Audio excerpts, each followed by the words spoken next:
S11BUKAN sekedar sepupu. Setelah beberapa jam Revan akhirnya membuka matanya dan mendapati Kania yang masih tertidur pulas di sampingnya. Revan menghadap sang istri dan membelai rambutnya.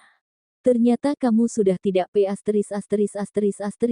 N. Siapa orang yang pertama kali menjamah dirimu, Revan sambil tersenyum sinis.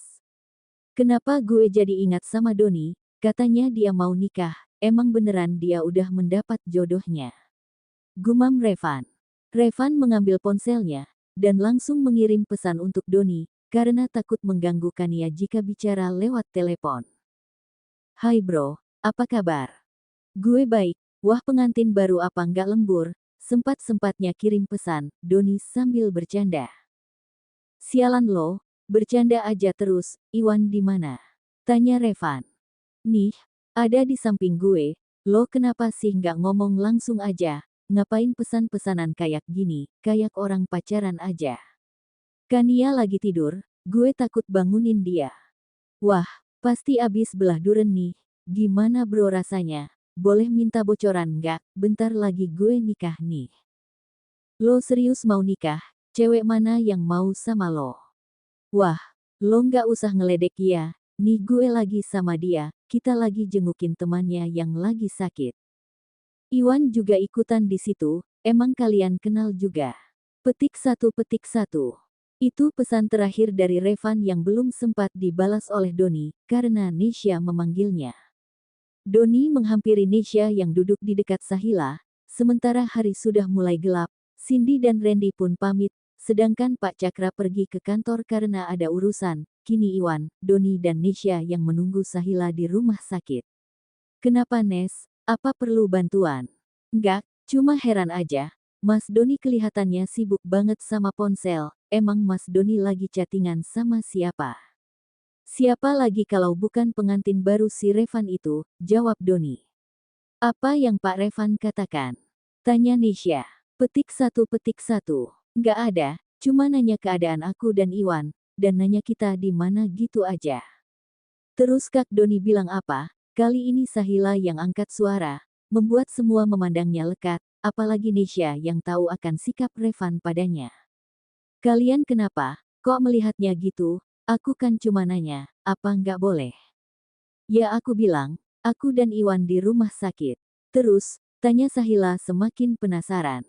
Udah, itu aja, aku belum jawab lagi, tapi Nisha sudah memanggilku. Sahila menghela nafas panjang membuat Nisha semakin penasaran. Kenapa dengan Sahila? Sebenarnya apa yang ditutupinya? Pak Revan sangat membenci Sahila, tapi sekarang dia tinggal di rumah papanya Pak Revan, dan papanya Pak Revan sangat menyayangi Sahila. Apa jangan-jangan Revan adalah calon suami yang ninggalin Sahila? Apa mungkin semua itu benar? Apa aku harus tanya Mas Doni? Untuk sekarang biarin aja deh. Yang penting Sahila baik-baik saja, batin Nisha panjang lebar membuat Nisha bingung sendiri. Nes kamu kenapa kok bengong? Petik 1. Enggak kok Sa, siapa yang bengong, aku lagi lihatin kamu. Oh, iya Kak Iwan, mana oleh-olehnya? Tanya Sahila sambil mengeraskan suaranya. Ya, ampun Sa, pesta Revan aja belum kelar, dan Om Cakra sudah ngajak kita pulang, mana sempet aku beli oleh-oleh. Kamu tahu nggak, Om Cakra itu sangat khawatir sama kamu, jadi kita itu juga belum istirahat sama sekali, Iwan meyakinkan. Maaf, aku sudah bikin kalian susah. Sahila melas. Sudah, nggak usah dipikirin ini kan musibah.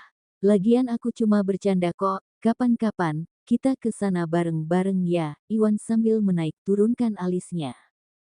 Di negara L, sayang kamu sudah bangun. Tanya Kania yang mulai membuka matanya dan melihat Revan, yang sedang memainkan ponselnya.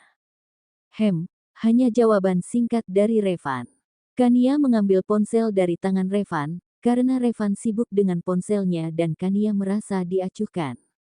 Kamu kenapa sih sayang? Dari kemarin sepertinya kok cuek banget sama aku, tanya Kania yang masih dengan sifat manjanya. Revan hanya tersenyum simpul. Aku nggak apa-apa. Aku lagi capek aja, sini ponselnya, aku mau bicara sama sekretarisku kalau aku belum bisa masuk hari ini. Kamu nggak bohong kan sama aku? Revan menggeleng.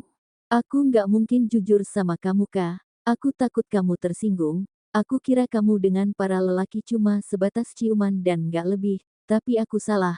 Meskipun aku bukan orang pertama bagimu, tapi aku akan memperjuangkan cintaku untukmu, batin Revan. Sayang, kita jalan-jalan yuk. Aku bosen nih dari kemarin di kamar terus. Revan mengangguk. Kini mereka sudah berada di pusat perbelanjaan negara L yang sangat terkenal. Namun kemunculan pengantin baru ini sudah menjadi pusat perhatian media. Banyak wartawan yang meliput sepasang pengantin baru ini. Kania yang selalu menjawab pertanyaan, sedangkan Revan lebih banyak diam. Berita Revan pun langsung tersebar di seluruh Nusantara. Iwan dan Doni langsung membuka ponsel masing-masing. Wah, hebat, artis kita lagi viral nih, kata Iwan sambil menarik-narik layar ponsel. Kenapa mereka udah keluar aja sih? Apa mereka nggak lembur lagi? Kata Doni yang langsung mendapat pukulan dari Nesya. Aduh, kenapa kamu pukul aku? Apa aku punya salah sama kamu? Tanya Doni sambil mengelus lengannya yang sedikit panas. Mas, kalau bicara dilihat kanan kiri depan belakang, jangan nyerocos aja. Mas pikir ini kamar mandi dan omongan mas gak bisa didengar siapa-siapa. Nesya jengkel. Doni melirik ke arah Sahila dan meminta maaf. Sa, kamu gak pingin lihat sepupu kamu lagi viral. Iwan sambil berjalan menghampiri Sahila yang tiduran di atas ranjang. Sepupu, Doni kaget. Sahila tersenyum manis seperti gula. Boleh, siapa sih yang gak pingin lihat saudaranya bahagia dengan istrinya? Jawab Sahila dengan wajah penuh kepalsuan. Mas, kelihatannya kamu sangat bahagia, pantas saja kamu menolak perjodohan ini, ternyata Kania lebih cantik, dan kalian adalah pasangan yang serasi. Aku akan mencoba mulai kehidupanku yang baru dan akan mencoba tidak mengharapkanmu. Namun untuk saat ini aku belum bisa untuk mencintai orang lain selain dirimu, kekasih kecilku. Ya Tuhan kuatkanlah aku, semoga aku bisa melewati kehidupan yang pahit ini, dan akan mendapatkan kebahagiaan. Batin Sahila miris. Sementara Nesya mulai tidak fokus untuk melihat video yang ditunjukkan Doni, dan kini Nesya melihat ke arah Sahila yang mulai mengeluarkan air matanya. Sekarang aku semakin yakin Sa, kalau kamu dengan Pak Revan ada hubungan yang lebih serius, dan pasti kalian bukan sepupu, aku sudah bisa melihat dari wajah kamu bisa bohong dengan ucapan kamu, tapi kamu nggak bisa membohongiku dengan wajah kamu yang selalu bersedih ketika menyangkut Pak Revan. Setelah kamu sembuh aku akan langsung menanyakan sama kamu, aku nggak mau kamu merasa bersedih sendirian, batin Nesya. Sedangkan di atas ranjang, Sahila hanya menyeka air matanya yang sesekali jatuh membasahi pipinya, dan itu tak disadari Iwan maupun Doni. Setelah pulang kantor Pak Cakra kembali ke rumah sakit untuk menunggu Sahila yang masih dirawat. Sekarang kalian pulang aja biar Om yang jaga, nanti orang tua kalian khawatir. Baik Om, besok Nesya akan kesini lagi kok, Sa. Aku pamit pulang dulu ya, kamu baik-baik, pamit Nesya. Sahila mengangguk. Setelah semuanya pergi, Pak Cakra mendekati Sahila dan menanyakan sesuatu. Sa, apa kamu melihat berita tentang Revan? Sahila mengangguk. Maaf ya Sa, Papa nggak bisa meminta Revan untuk mencintai kamu, Papa juga nggak menyetujuinya menikah dengan kekasihnya, tapi Revan itu sangat keras kepala, dia memilih pergi dari rumah untuk mengejar kekasihnya daripada menuruti kemauan Papa. Pa, cinta itu tidak bisa dipaksakan, biarkan saja, mungkin memang aku dan Mas Revan tidak berjodoh, dan jodohnya Mas Revan adalah Mbak Kania, aku cuma bisa berdoa semoga pernikahan Mas Revan langgeng.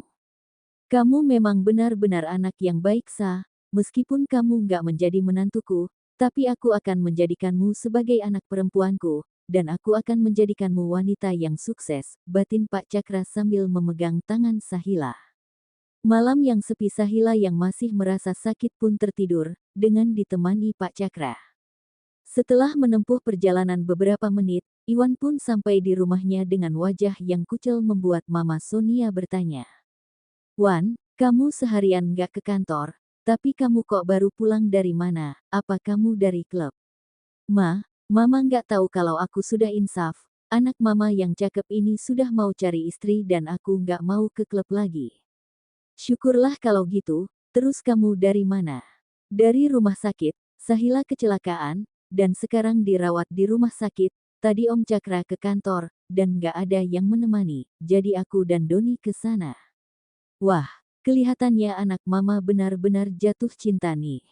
Ma, aku nggak mau berharap lebih sama Sahila, aku takut dia nggak mau nerimaku. Biarkan semua mengalir mengikuti waktu.